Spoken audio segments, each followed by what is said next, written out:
সম্মানিত উপস্থিতি, আসসালামু আলাইকুম। শুরু করছি পরম করুণাময় অসীম দয়ালু আল্লাহর নামে, যিনি আমাদেরকে সৃষ্টি করেছেন এবং আমাদেরকে লালন পালন করছেন। তো আমি আপনাদের সাথে অল্প কিছু কথা বলবো আপনাদের মাঝে। তো কথা হচ্ছে এই, আমরা দুনিয়াতে এসেছি, আল্লাহ তাআলা আমাদেরকে এমনি এমনি দুনিয়াতে পাঠাই নাই ঘুরে বেড়ার জন্য, খারাপ কাজ করার জন্য।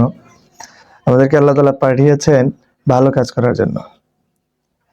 ভালো কাজ বলতে কি শুধু নামাজ কালাম ইবাদত বন্দেগী এগুলা না, আরো অন্য কিছু রয়েছে, যেমন অন্যের উপকার করা, অন্যের ক্ষতি না করা, হ্যাঁ, অন্যকে সৎ কাজের আদেশ দেয়া, আবার অন্যকে অসৎ কাজের থেকে নিষেধ করা, এসব দিনের দাওয়াত অন্যের কাছে পৌঁছে দেয়া, এসব কাজ ভালো কাজ, নিশ্চিন্তে ভালো কাজ। তো এই কাজগুলো করতে হবে। আমরা এমনি এমনি দুনিয়াতে আসি নাই। হ্যাঁ, আল্লাহ তাআলা দুনিয়াতে আপনাকে আমাকে প্রেরণ করেছেন মুসলমান হিসাবে। তো এই মুসলমান যে আমরা এসেছি দুনিয়ায়, কোনো কাজ নাই এমনটা নয়, কাজ আছে। যে কাজটা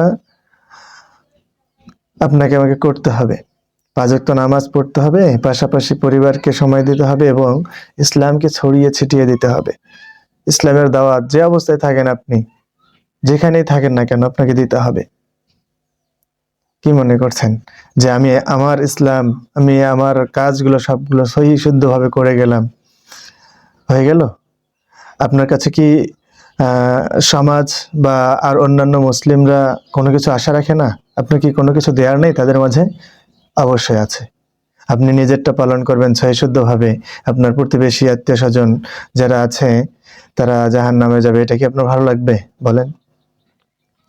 সেজন্য দরকার আপনি যে ভালো কাজটা করবেন, এই ভালো কাজটা আরেকজনকে বলবেন, তখন সে আমল করবে।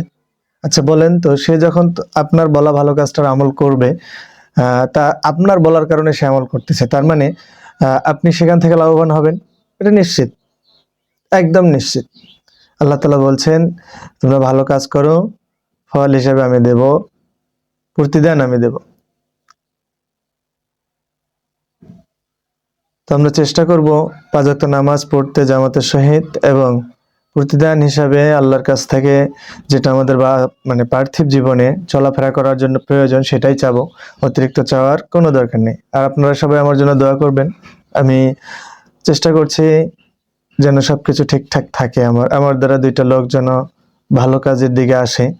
আসসালামু আলাইকুম ওয়া রাহমাতুল্লাহি ওয়া বারাকাতুহু।